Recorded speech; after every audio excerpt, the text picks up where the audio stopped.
Bereshit chapter 50. Yosef fell on his father's face, wept on him, and kissed him. Yosef commanded his servants, the physicians, to embalm his father, and the physicians embalmed Yisrael. 40 days were fulfilled for him, for that is how many the days it takes to embalm. The Egyptians wept for him for 70 days.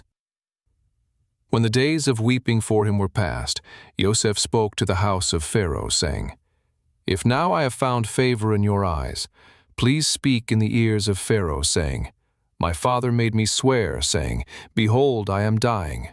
Bury me in my grave, which I have dug for myself in the land of Canaan. Now therefore, please let me go up and bury my father, and I will come again." Pharaoh said, "Go up and bury your father, just like he made you swear." Yosef went up to bury his father, and with him went up all the servants of Pharaoh, the elders of his house, all the elders of the land of Egypt, all the house of Yosef, his brothers, and his father's house. Only their little ones, their flocks, and their herds, they left in the land of Goshen. There went up with him both chariots and horsemen. It was a very great company. They came to the threshing floor of Atad, which is beyond the Yarden, and there they lamented with a very great and severe lamentation. He mourned for his father 7 days. When the inhabitants of the land, the Canaanites, saw the mourning in the floor of Atad, they said, "This is a grievous mourning by the Egyptians." Therefore its name was called Avel Mitzrayim, which is beyond the Yarden. His sons did to him just as he commanded them, for his sons carried him into the land of Canaan, and buried him in the cave of the field of Machpelah, which Avraham bought with the field, for a possession of a burial site, from Ephron the Hittite, before Mamre.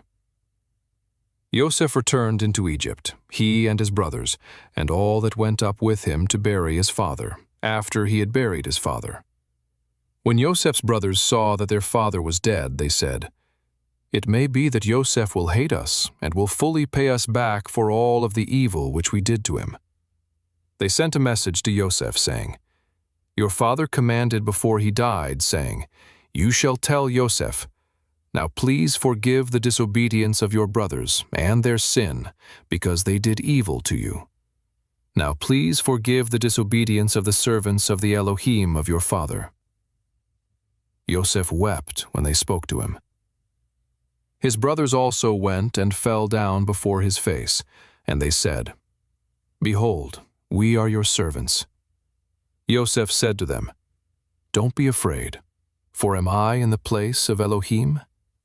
As for you, you meant evil against me, but Elohim meant it for good, to bring to pass, as it is this day, to save many people alive.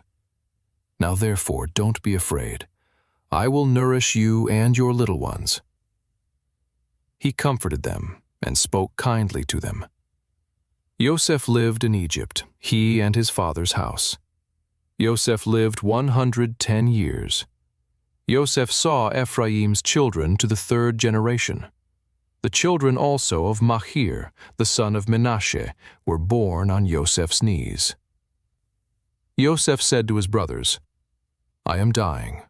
But Elohim will surely visit you, and bring you up out of this land to the land which he swore to Avraham, to Yitzchak, and to Yaakov."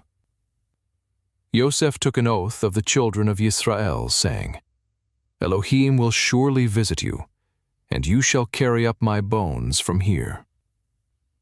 So Yosef died, being 110 years old, and they embalmed him, and he was put in a coffin in Egypt.